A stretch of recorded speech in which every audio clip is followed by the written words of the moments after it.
be joining shortly. Kindly wait.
Yes, sir.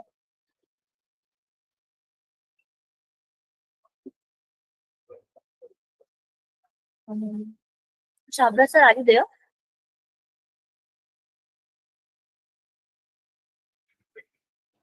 Yes, ma'am. Good evening. Sir, your voice is not clear. Good evening, ma'am. Am Good I evening. audible? Yes, sir. Yes, sir.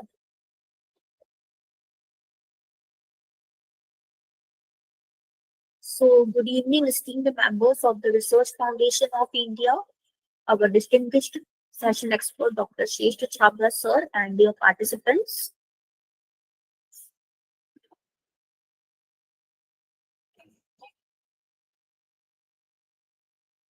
I'm Dr. Neha Jain, honored to serve as the program coordinator for the 10 days training program and faculty development program on a step-by-step guide to writing a good research paper.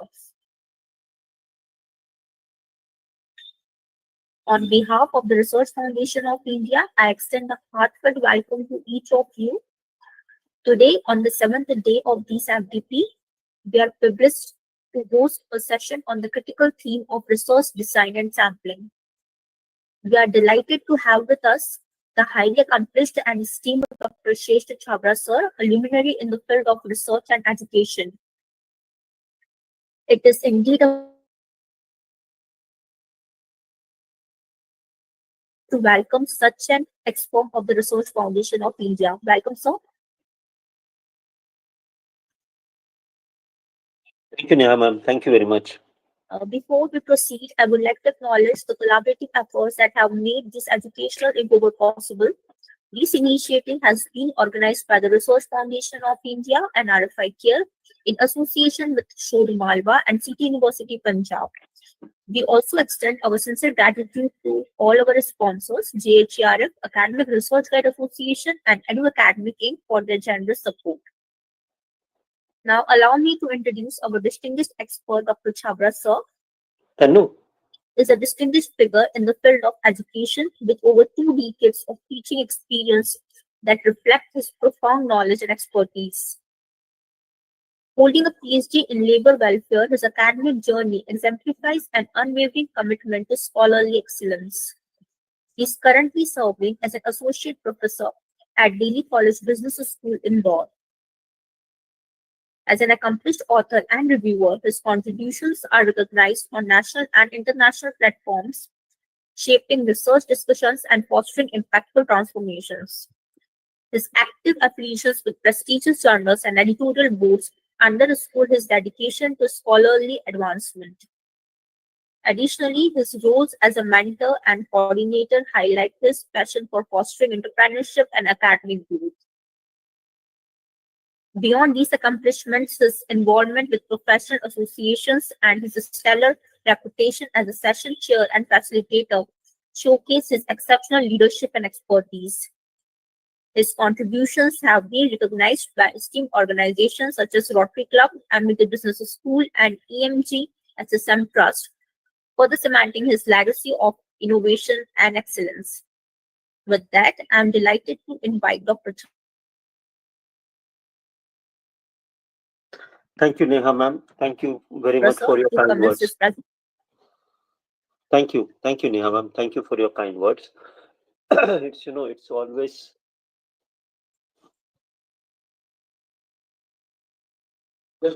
always a delight to be on meeting you all on this platform through Research Foundation of India. So first of all, I extend heartiest welcome to all my colleagues who have joined us today evening uh, from the different parts of this country. Uh, I'm equally thankful to this platform, RFI, my RFI family. Uh, so Saurabh Jain sir, especially Ajay Jain sir, Neha Jain ma'am. So all my family members. I need all special mention of how they and it's because of the efforts of RFI that we all meet here. And before I s- begin with my session, I would like just 1 minute of yours. You know, wherever I go, I talk about, say, in one of my recent sessions at an FTP on NAC, I was talking about faculty resources as one of the parameters in that. And I highly appreciated all RFI and all participants of RFI. You see, after working for an entire day, for a long day in the office, we all have gathered here at 6 in the evening, and I understand there are many females out here. No gender discrimination as such, but still I understand there are females out here. You have to shoulder many home responsibilities as well. But despite of all these facts, whatever responsibilities any one of us has got at home, we I'm very happy that all of you take out this time to join us in this FDPs. So I would take. I'm. If I'm not wrong, I'm allowed a time of around 1 hour or so. Yes, Nihama. Yes, sir. Okay, great. Thank you. So during this 1 hour, I would try and put up to you. I won't get into much of theories. I would try and put up to you my research experiences, whatever little experiences I have got in research. Uh, as a reviewer also, as a guide also, as a researcher also, I would like to put up my experiences and share things with you. Now, before I begin my session, formal session, let me put on this slides for you so that we can start with this thing.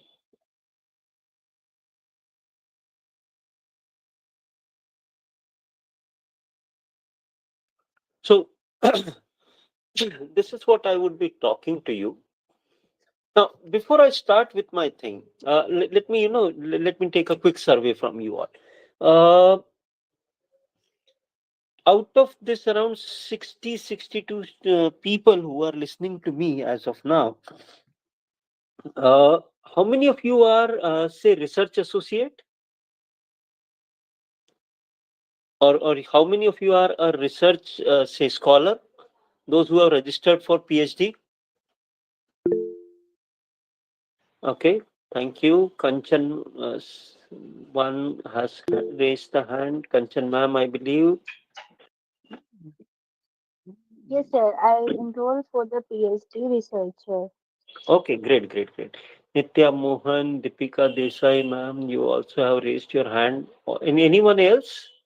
Only three research scholars? Okay, Chandrika ma'am also. Great. Anyone else? Okay, fair enough. So, during the course of our discussion, we would move ahead with this thing. Now, uh, so whenever you want to interact with me, you can speak or you can raise the hand like this. You can make a hand raise, and then once you have spoken or your query is done, please lower down your hand so that there is no confusion that the hand is raised for certain queries. Okay, thank you very much. So I believe some of you would be planning to join in the research or planning to join in your PhD work, or if you have completed your PhD work also, great. Uh, so, um, before you actually get into any research at any level, whether it may be at PhD level, obviously that is a broader idea of level, or you're getting into writing a research paper. Okay, obviously, as I told you, the levels are different. But at any given point of time, at any given level, when you enter into research, the first thing that I would suggest, before you get into research design, sampling, or any other thing, are you clear with this idea of mental map of research? Now, let me, take another 3-4 minutes to explain this idea of mental map of research, and from there I would link on to the design part. So, if you look into the mental map of research, what do I mean by that? It's very simple idea. I mean this idea that mental map of research would help you understand this simple singular idea. Have you planned your research, and to what extent have you planned your research? Say, can we take an example from any one of you? If you are planning a research paper, or if you are planning your PhD in any level, okay. See, since we are talking about research papers, so if you are planning any research, or tell me your subject area, any one of you, or research interest, say for example.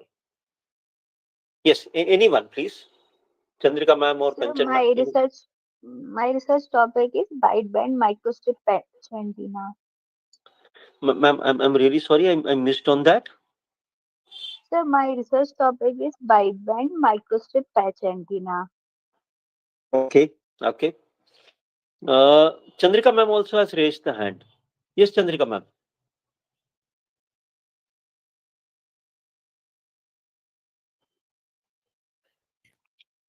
My research area is circular statistics, sir. Okay, great.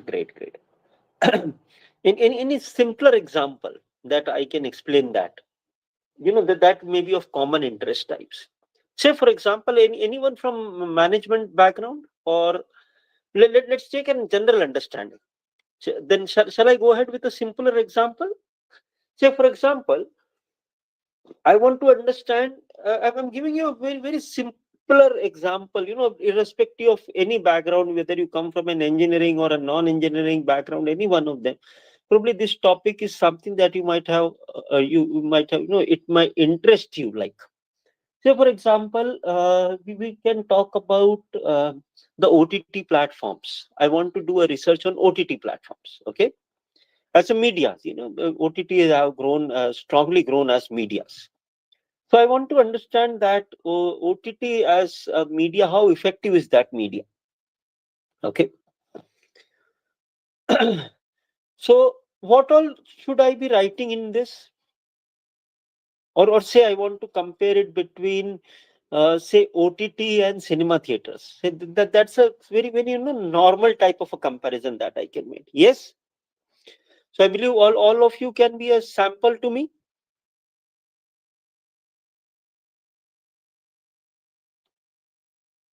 Or all of you can answer this certain questions to me regarding OTT and cinema. Please, Okay, please sir. be please be please be interactive, a little more interactive, so that you would also understand and appreciate this idea. Okay, otherwise it will become another boring lecture for you, and you just have to pass on the time. And post COVID, things have become very simpler. Okay, switch off the video, switch off the audio, and you can be anywhere in this world. Okay, please don't do that. So please answer. At least some of you can be, if not all of you, I can understand. If you cannot, there may be certain network instability issues also. No, not an issue. You can at least write it on chat. Okay, if you want to answer that. So let's go ahead with this topic. Like say we want to I want to make a comparison between audience preference between OTT and cinema. Okay, cinema theaters. Okay, multiplex or whatever you call them. Okay, so if I have chosen this as a topic, what all how should I proceed with this topics?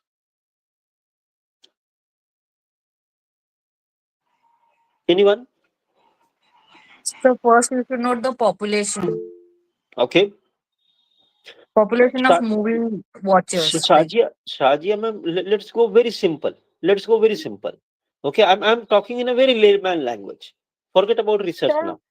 Yes, ma'am. first we introduce what is OTT platform and what are the cinemas. Great.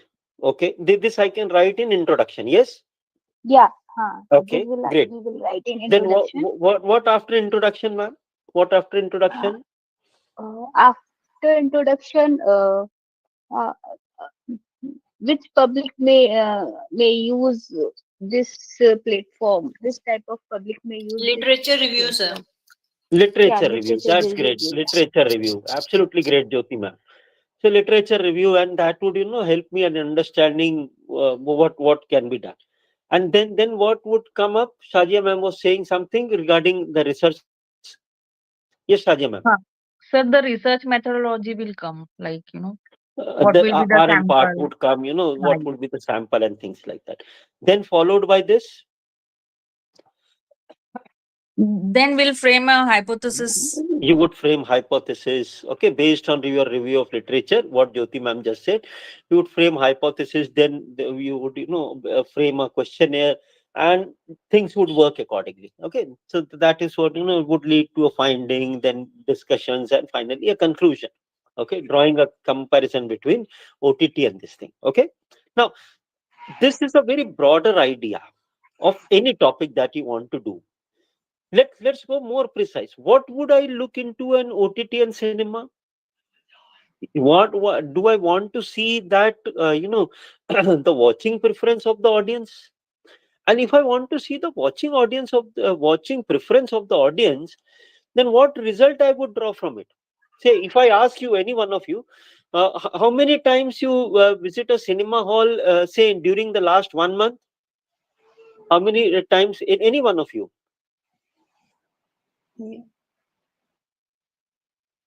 How many times you have visited a cinema hall to watch a movie? Okay, well, Jinder ma'am says not at all. Okay, might be once, Twice. twice. Are great, great, great. So How many times you have watched OTT, any OTT platform during 1 month, ma'am? Many times, Almost, sir. almost Daily, every day. sir. Daily, I sir. know, that's what I'm Numerous. saying. Or almost every day. So that's what I'm saying. So my point is, what I would gain out of it, N- n- n- Save Nitija ma'am, time. your voice is, not audible to us. If you can please Uh, speak. Yes, ma'am. Please go ahead. Yeah, actually, we are looking for the OTT, and that's the time saving and the latest movies coming on that. So we prefer Agreed. mostly that. Agreed, ma'am. My question is that Mm. what would I gain out of this research? What would I, how should this research conclude? You should ask me this question, that why you want to do this research. Okay, there is convenience. People can watch it every time. It is cost effective. You can give hundreds of arguments which are already done in the research, which is already published on Google. So my point is, ask yourself this as the first question. When you are trying to draw a research question out of it, we can draw that's what I asked you. You can always, want to write an introduction and everything. All parts are done. But the first question that you should ask in a research is that what is it, what is the purpose of choosing such type of a topic? Okay. What would it, what would it lead to? I hope you're getting my question. Nitija ma'am, are you trying to speak something? I'm really sorry, we are not able to hear you.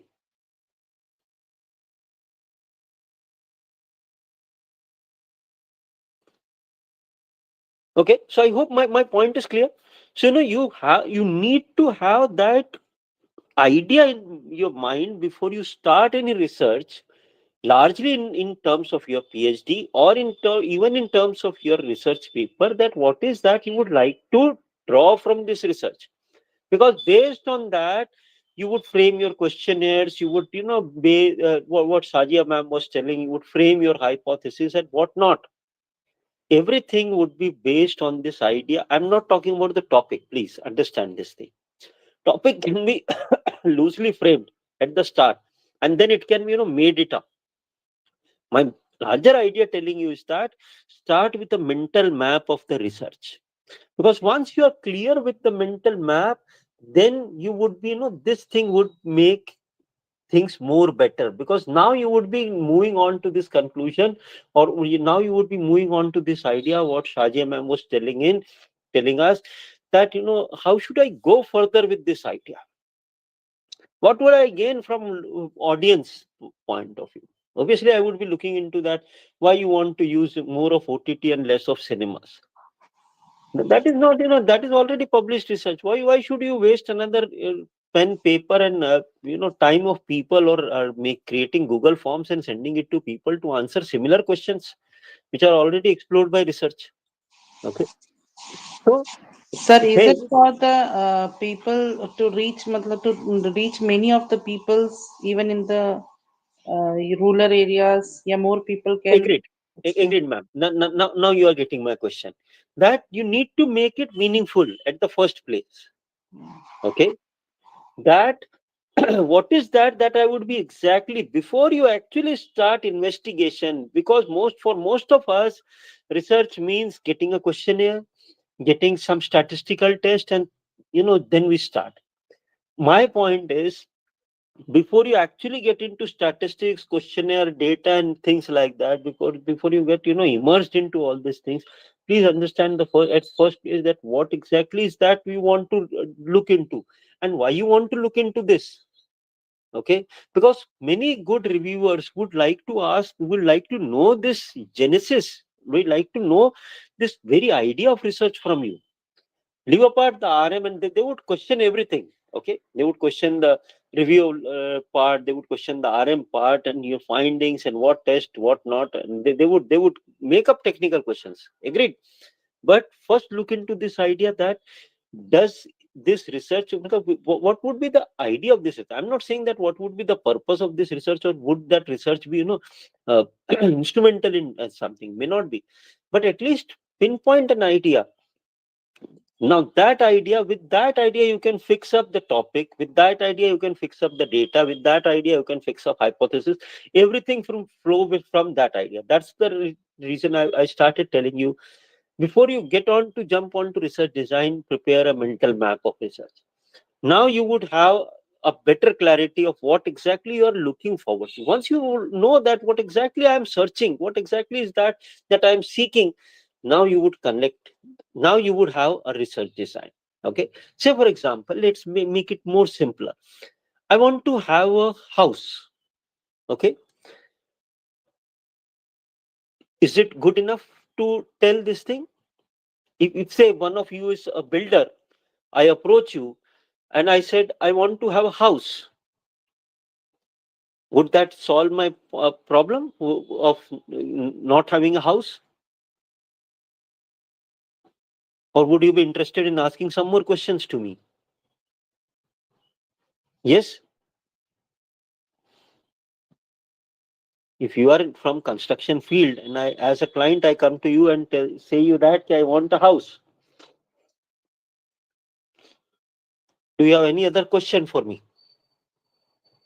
Or what if I tell you that I want to have a flat or I want to have a house approximately in this budget? Which question would be more suitable for you to answer? That is what a research design and a mind map combined together would do for you. Okay, what exactly you are looking forward to and how you are approaching this thing, that is what it would look into. Now, so now we move on to the next idea, the types of design. Okay, so we would cover each one of them in detail. Let's move on to this thing. Most of the researches which are carried out in social, in social sciences are descriptive in nature. They are descriptive because they describe what is the situation like. Okay, what is the current situation? Maybe you want to do a comparison, or you want to do say you want to tell people, like say I was giving an example, that how many people say watch OTT, and how many, the first question that I asked you, how many of you visited a cinema hall during 1 month, last 1 month, and how many of you watched OTT platform during 1 month? This is a simple, plain, example of a descriptive research. I'm trying to describe what is already present. Okay. So I'm already, I'm trying to give you an idea that this is what is there, which is available with the customer, or that is what is practiced. So I'm trying to describe what is practiced. So it can be a comparison, it can be a relationship. Okay. That if I want to say, one of my objective was to understand that who, say subscription to Netflix and Amazon, is that related to income, or is that related to age? Say for example. Okay. So I can have such type of comparisons made. In such type of comparisons made. So you can get into any of this. I would quickly take you through all these things. If you want to take a deep dive, understand one thing very peculiarly, then you are looking into a case study design. While you are looking into any case study type of a design, remember one good thing, you would get into inside out of a case study for sure. Okay, but remember what I'm telling you now, because in my next lecture, when I would be talking plagiarism and things like those to you, research ethics, I would take this example of case study. Okay, so remember only two good things as of now. One, that in a case study thing, they are good when they are applied to an individual idea, but they cannot be generalized. Okay, you cannot generalize a case that you might have gone through various case studies, say on entrepreneurship or in any of success stories, that how entrepreneurs created a multi-millionaire sorry business. So not everyone succeeds. Success and failures are non-universal in nature. So what may have succeeded might have may not work well with me. So case studies are non-generalized in every manner. So that's a first and most important thing. And when you are when you are using a case study type of a design, please keep your personal biasness away. Okay, so you you are looking into a very weak validity. So moreover, your personal biasness, would deform it further. So use case study design when you want to study a very singular type of, or maybe you want to know the say consumption preference of any particular ethnic community. Okay, so if that is your idea of research, you use a case study design. Cross sectional, that you want to compare different stratified groups. What are stratified groups?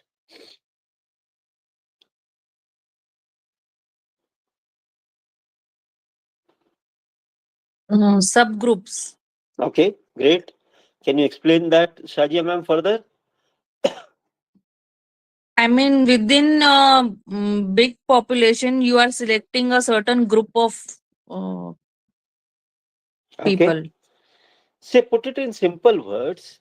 Stratified groups are those type of groups which are what should I say, non-overlapping characteristics. Say, at any given point of time, you can only be into one certain age group. Okay. If I have got different age groups, then at any one given point of, and if I ask you to take on to one age groups, okay, then you can be only in one age group at any given point of time. So that is what is the simplest idea. You can talk about age groups. You can be in, say, if you are studying, you can be in one class at one given point of time.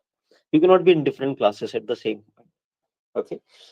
So that is where, so if you are trying to compare, see, you can be one gender at one point of time, you can be one gender, as simple as this. So you can, that's what I'm saying. So those are uh, the stratified classes. So if you want to make a comparison between two stratified classes or multi-stratified classes, then that would be a cross-sectional. But it's always better that, as a research thing, it would be always better that if you can look out for a longitudinal idea. Longitudinal idea means, say, if I want to uh, study two groups or more than two groups, and I want to say make a comparison for the last 5 years. Okay, so if that becomes a, if I add a timeline to it, so that would become a great thing. Okay, to do. Then I would have a qualitative study. Qualitatives means that your questionnaires, all these things, they can capture certain element, but they cannot answer you many whys. Okay. There are many things, if you are, especially if you are carrying out studies into behavioral sciences or many things like that. See, X is not Y in our human experiences. So you need to actually know that what is that you like, what is that you dislike. Try and find out type of things. Okay. So hence, that is where your qualitative studies would be of a great help to you. Remember, qualitative, if you want to create a qualitative study, one, you need to be very peculiar about the time consumption. Okay. And then it may not be, very useful for all types of studies. As I said, if you're doing some type of behavioral studies or you want to understand some uh, phenomena which you feel that may not be able, a questionnaire may not be able to capture it all types, then go for a qualitative studies. As I told you, keep your all researches, any type of researches, away from any type of personal biasness. Okay, don't try to paint the picture. But at times what happens that not everything is very clear. Okay, things may not be, some phenomena may be new, comparatively new. Okay, it can happen with any type. It's not that only sciences can have an exploratory study. No, any type of uh, area may have or may call for an exploratory research. Provide, even that it may be certain field may be new. You may not be there may not be enough of studies which are already available onto that field. So given all this understanding, there may be certain ideas, certain field which are new to the thing. And that is where the exploratory research comes in. Okay, like say COVID happened 4 years ago, almost. Thank God. So it happened 4 years ago. So still, people are recovering. People may be showing different types of sign. Economies are showing different types of sign. Certain economies have grown up. We do understand that if there is some economist over here, so we understand that those J-shaped, L-shaped, V, U, and different shapes of what I should say, economic recovery modes. Okay. But we also need to understand that you know these are not thumb rules. That after COVID, this is what any economy will grow like. Okay. So a new normal after COVID may be different for different industries. So that's what you need to understand. That say for example, many IT companies have started calling people back into offices. So, but still, some IT companies prefer that they continue to work from home. Okay. So you can make a research and trying to understand that what factors led to companies to continue work from home type of features. Okay, so we need to still understand the total impact that this pandemic has caused to us from any perspective.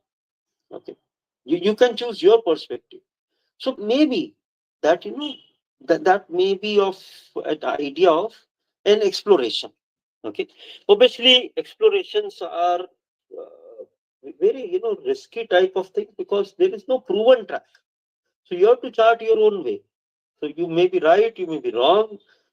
Things are not that crystal clear. In a descriptive research, things are still settled or established. Say for example, let me ask you one simple question. In a normal given setting, who would get better facilities, permanent workers or contractual workers?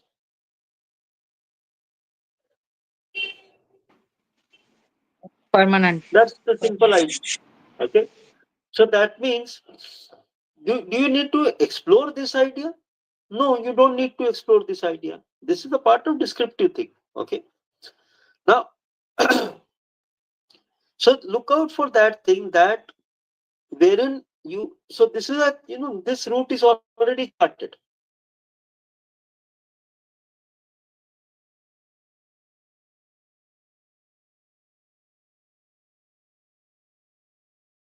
Would have newer ideas to add. Okay. So that is where an exploratory would come in. Experimental would be like that, that certain clients or certain people were subjected to this type of a situation. Other people or other employees were subjected to other type of situation. So what is the difference between the productivity, say, of two, or what is the difference between certain people were given the dose of certain medicine, certain people were not given the dose of certain medicine. Okay, so which was good? So, so some type of that.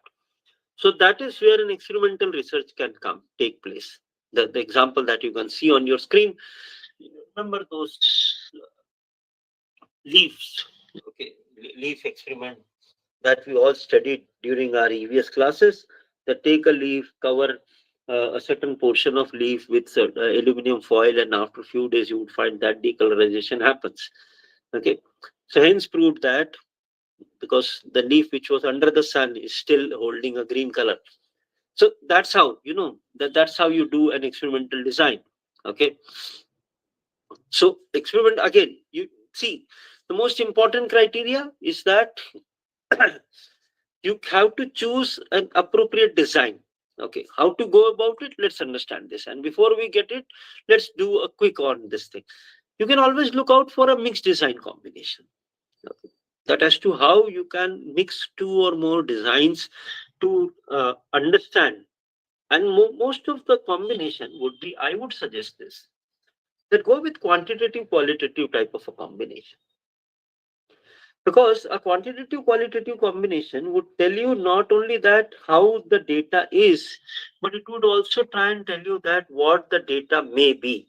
Okay, because we were talking about, like, that you have to write discussions, inferences and things like that. So you need to know that what happens actually in the field, what goes in the mind of people. So wherever possible, as a part of your research, please collect qualitative data as well, along with the quantitative data. Don't only rely on the quantitative aspects of research. Please do understand, or please do collect, maybe a semi-structured type of an interview with at least some of the respondents to understand this thing, or maybe observe in their settings to understand that see, what you give in a questionnaire may not, people may have a very different idea. Okay, when you observe them in their real workplace, then that may be a different idea. Okay, so that's what I said, that if possible, try and follow a mixed design or a combination of this design.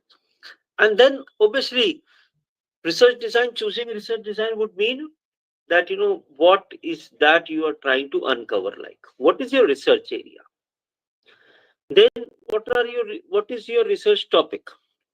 Based on this all entire idea, as I started telling you, based on your entire idea of the mental map, then start going with the design. Okay, so this design would exactly let you know that how I should be going ahead and what I should be doing in research. Please allow me one minute, please. Please allow me 1 minute break, please.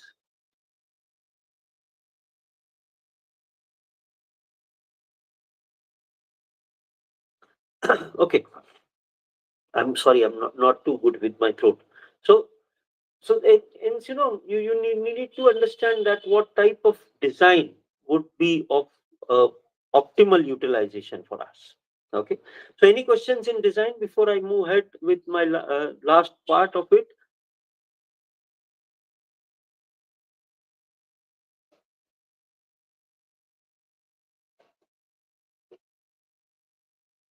Okay, fair enough. So we go ahead with this.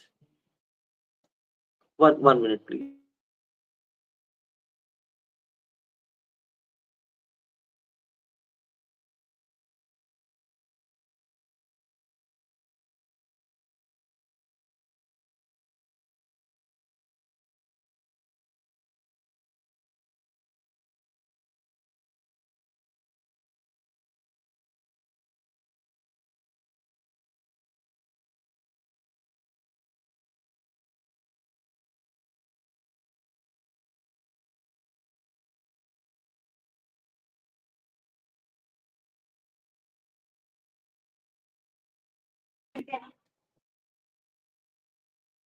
Sorry.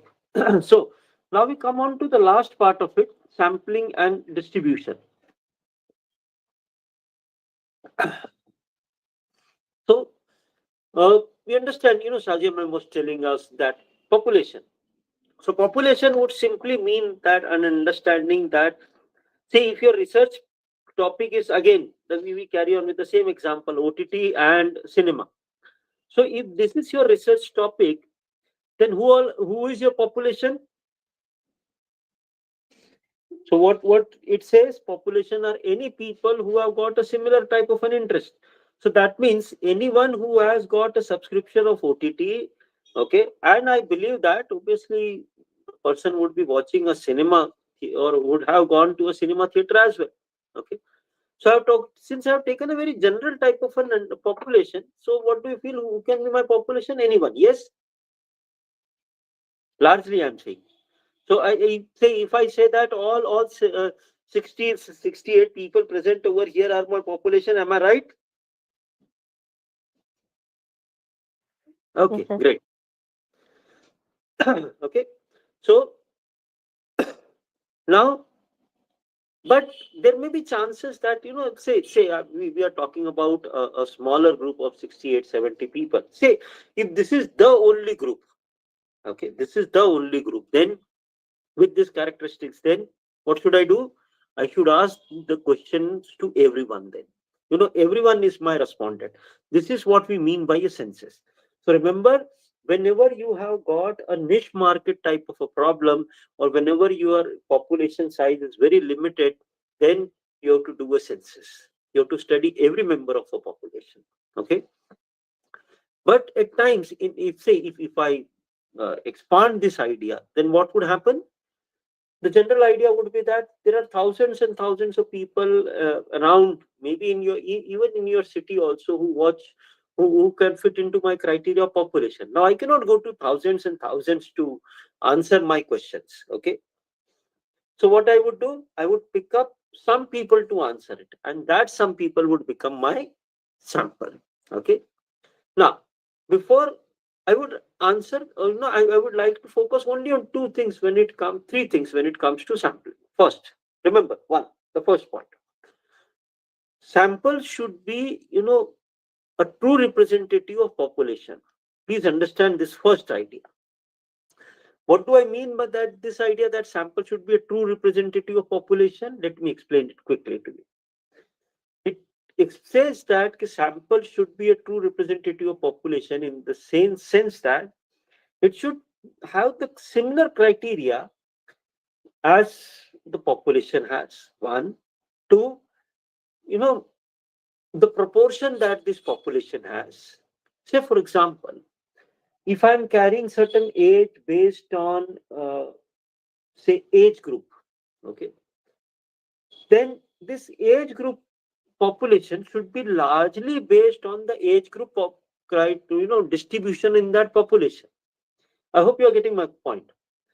Okay, say we say that we are the youngest country in the world, so that means most of my population people, my sample people should be, say, if that is an open age criteria topic, then that should be, most of my criteria, 60, say, roughly for around 50 to 60% should be young, and then it would slide down to other age groups.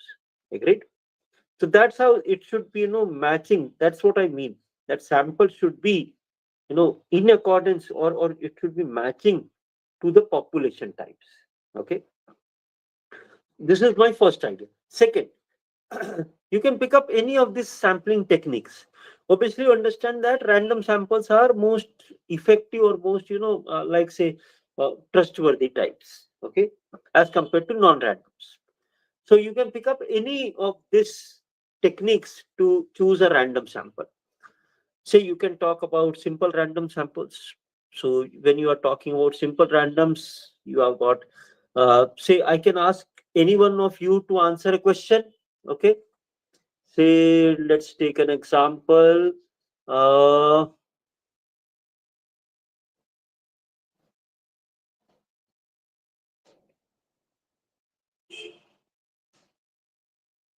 mm,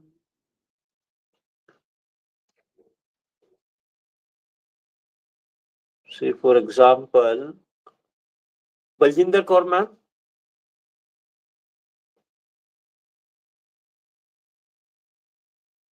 Baljinder Kaur ma'am, am I audible?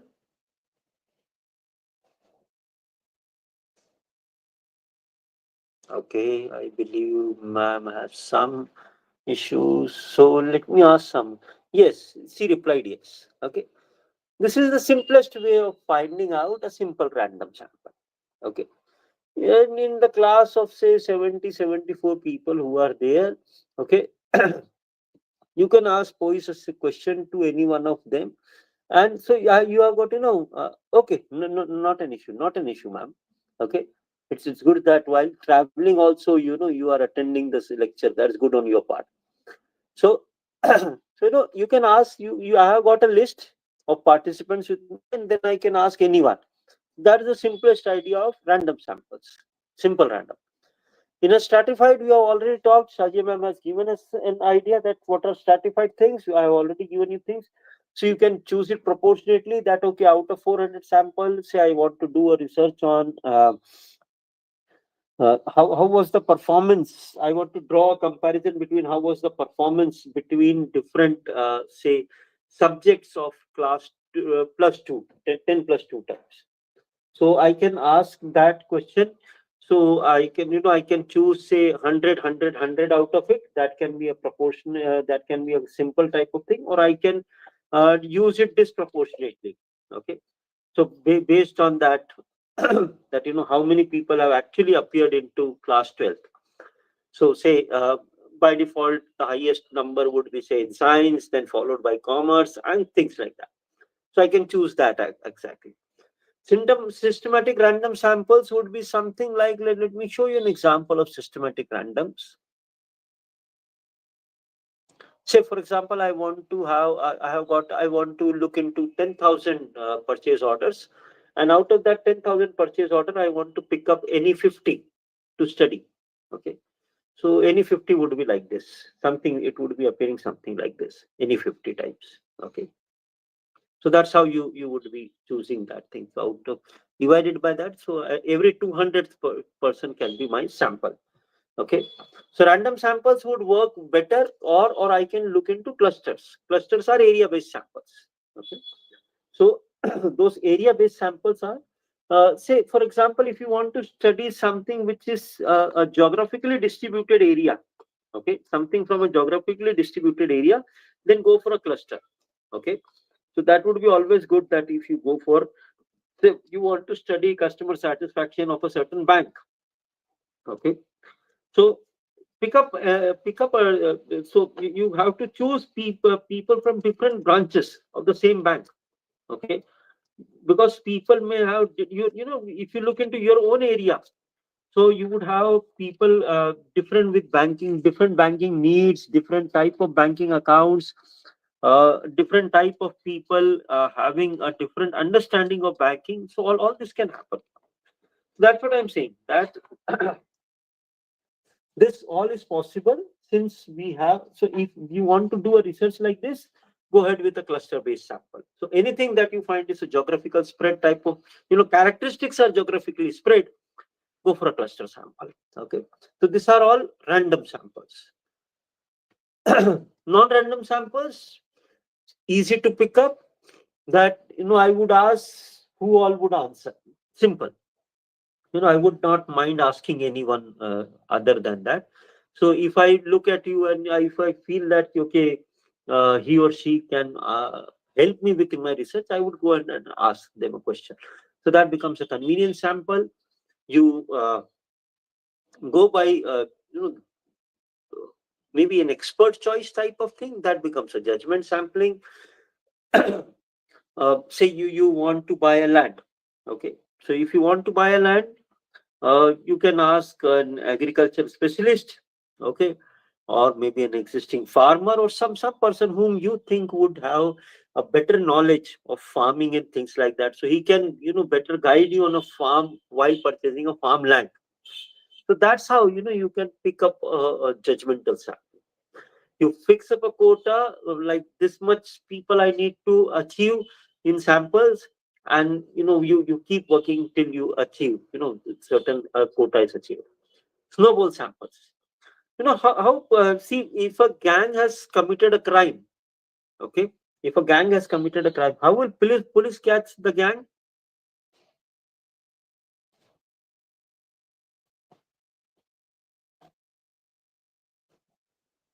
My question is clear.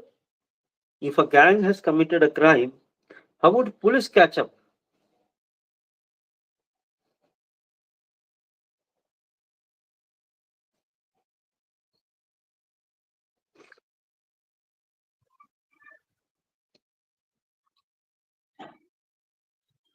Anyone, please? Yeah, by investigating the crime scene and the pattern of the crime. Great. Then what that would lead to, ma'am? That will lead to collection of evidences. Great. Then Thereafter, they would, analysis. Yeah. they would try and grab one member of the gang, or few members of the gang. Yes. Yeah, And directly, then indirectly connected. Yes, yes. and then Thereafter, what would happen? if And then from introgate them to they them. would, catch the other members of gang. Yes. Yes, yes, yes. That's the simplest example of snowball sampling. Okay. If you want to do a research based on some drugs, okay, Okay. so like say, that you want to do say a research on some drug addicts. Okay. Then where would you find a sample of drug addicts? It would be difficult for us to find a sample of drug addicts. Okay. We may not know drug addicts. So what you would do, you would start with getting one of the drug addict types, and from there on you would find out that one drug addict. This is where referral sampling is known. This is what is known as a referral sampling.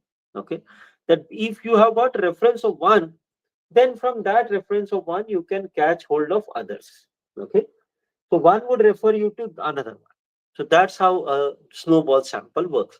So if your basic idea of participant is not very clear, then you would need to move through references. Okay, and if you are moving through references, then that would be a snowball sample types. So I'm just leaving out many. I would answer the last question on this thing. How should I choose a sample size? Okay, so I already talked about sample characteristics, and this is sample characteristics is something that you should mention in your research methodology part very clearly. And if there is a logic behind this, please do mention it. Okay, like say, if I'm doing a research on auto industries are classified by, or they are characterized by having a low female, generally a low female type of population. Okay, you won't find many female workers in an auto industry as compared to a IT or as compared to a textile industry. Okay, so please, just write one line.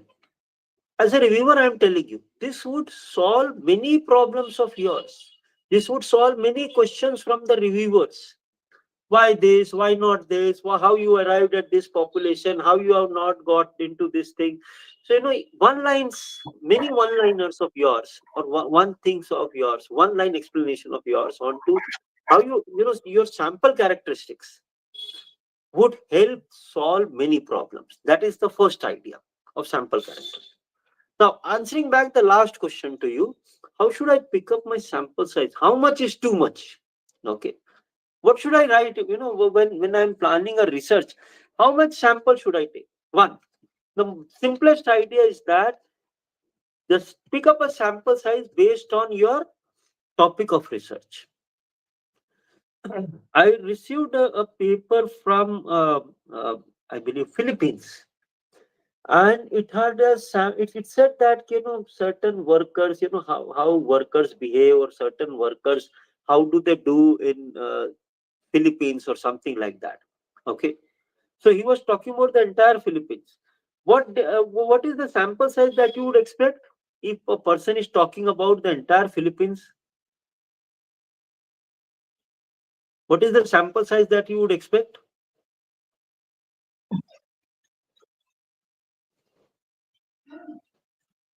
What are your expectation of the sample size?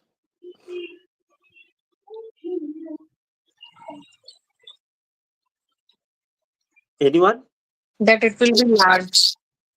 In any number, ma'am. Shadia ma'am, if you can give me In some lakhs, number. in lakhs, In lakhs. Hello, Oh God. sir. Suppose the population size is 100. Suppose so, the 35% minimum should be sample size. Okay. So Excuse me, how much percent, sir? 35% I told that we can out of 100, 35% that we can take as a sample size to conclude or finding any result. That my opinion, but the sir is suggested we consider that. my point is that Actually, yes, sir, Nitija ma'am, please go usually ahead. this question is usually asked in interview and all that why you have taken this sample size. So Absolutely actually, yes. I also needed to know it that what should be the authentic response for such type of questions, Questions. Great. rationale for selection of sample size. Absolutely great. So let me take you directly to this answer. Now, this can be your 4 ideas as to how you can pick up a sample size. Okay. See, as I told you, if you are using a sample census, okay, then everyone is to be small population. You need to go to everyone. As simple as this. Okay. Maybe you can, one answer can be that okay, you are picking up any authentic research which has used a similar sample size. Okay, so that gives you a strength. What should I say? That gives you a strength to use a similar sample size. Okay, there are several published tables like this which are available. So at different confidence interval levels, you can always look out for different type of sample size. So these are all published tables which are available to you.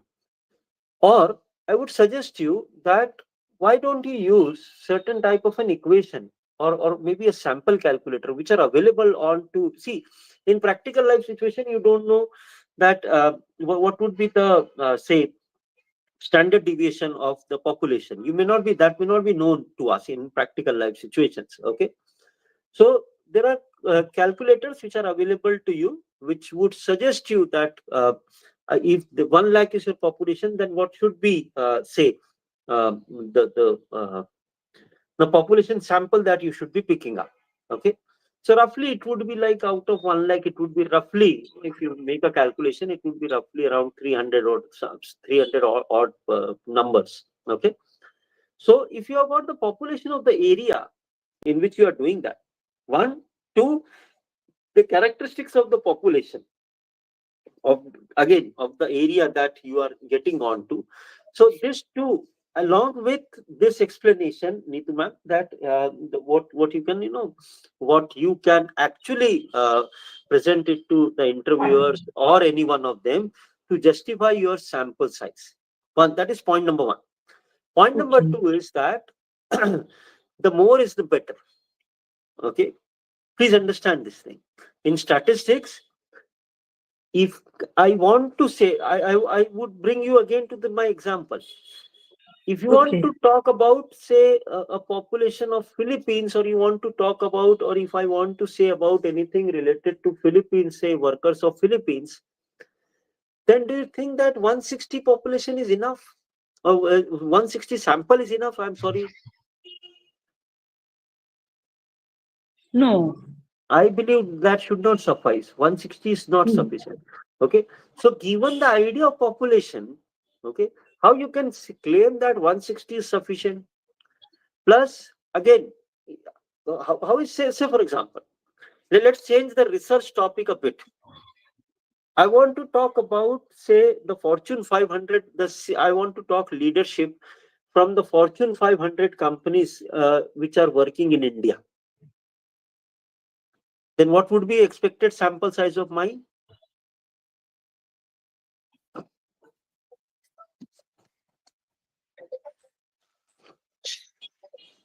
I want to talk about the Fortune 500 companies that are working in India, the CEOs of the Fortune 500 companies that are working in India. Hello. Yes, please tell me. हाँ बोलो. Can you please क्यों? can you please put your mic on silent, sir? ये तो उसको कल बात हो गई थी ना पागल से. Uh, sir, please mute yourself. yes, one, sir. Sorry sir. Okay, not an issue. So I believe you got my question. Okay, that you need to understand that what is your research agenda. Okay, and then this would help you answer a better question. See, Nituja ma'am, things do not work in silos. So giving Hmm. a perfect answer as to this is how you derived at this thing would not suffice. One, your first explanation is that what is your research topic. Okay. Two, Yes. what was your overall population based on this research topic? What was your overall population? Now the third question comes that now through what technique or maybe table or what things you have actually calculated the sample size. Okay. So these are Yes, some sir. of the answers that you can actually look into that thing. Okay. So most important part is based on a smaller sample to Ji. based on a smaller sample you cannot conclude anything. Okay, you cannot Okay. say that. See, if say in a industrial area there would be say 100 companies. I take 10 out of them, and out of the study of 10 out of 100 I say that this is the practice in industrial area. Would you believe me? I'm asking all 60, 65 people around. Would any one of you believe me if I claim this?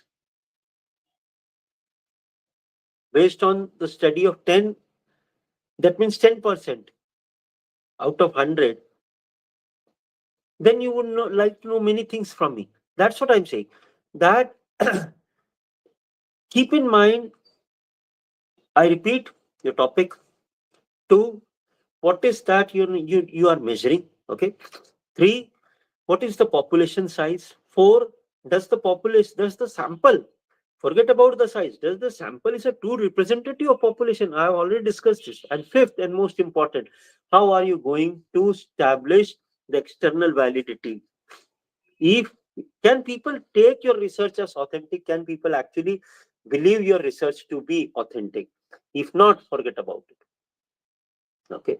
Then this doesn't matter that what type of sample size or how much, how many people have you interviewed or things like that. Okay. So this 4 or 5 questions put together would answer your, this use, since Nituja ma'am, you asked me this question, this 5 things put together would help you answer this question, that Okay. that whether this sample was an appropriate sample to test this type of a research. Okay. So now I open, that's all from my side. Neha ma'am, over to you. Now the house is open for any questions. If I can be of any help to anyone, please go ahead.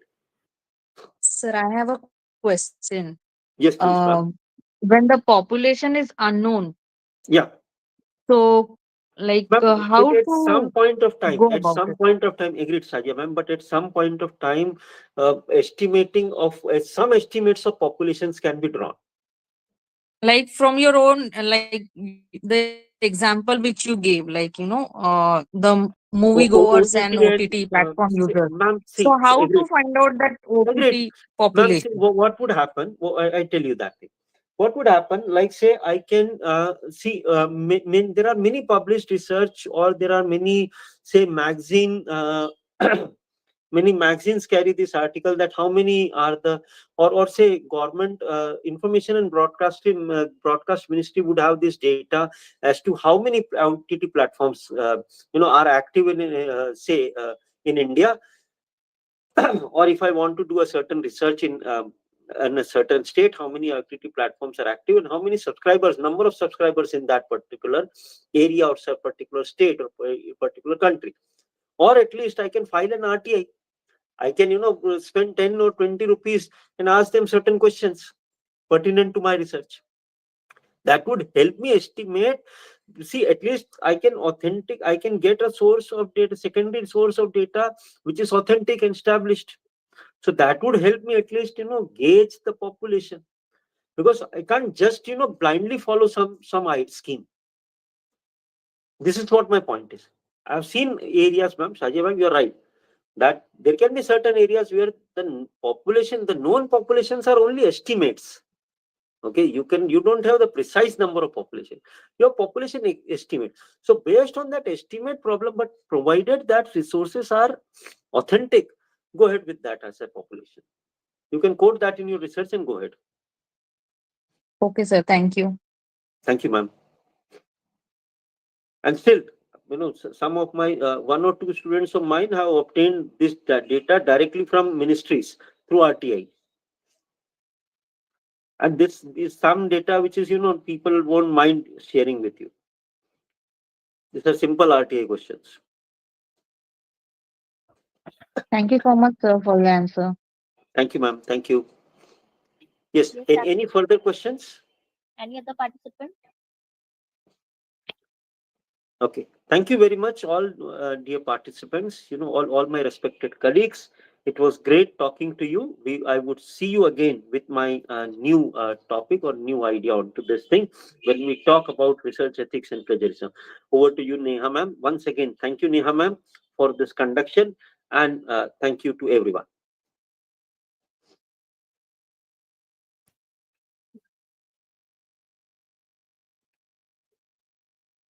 Am I audible? Yes, Neha ma'am. Please go ahead. So can we conclude, sir? Yes, Neha ma'am. All Okay. yours, all yours. Okay. So as we come to the end of this session, we wish to express our gratitude to Dr. Shesht Chhabra sir for sharing his valuable knowledge and insights with us. His contributions have been truly enlightening and inspiring. We also express our heartfelt gratitude to all our dear participants, organizers, and sponsors for their effort and support in making this program a success. Your contributions are deeply appreciated. Thank you so much. Thank you. Thank you, everyone. Thank you, sir.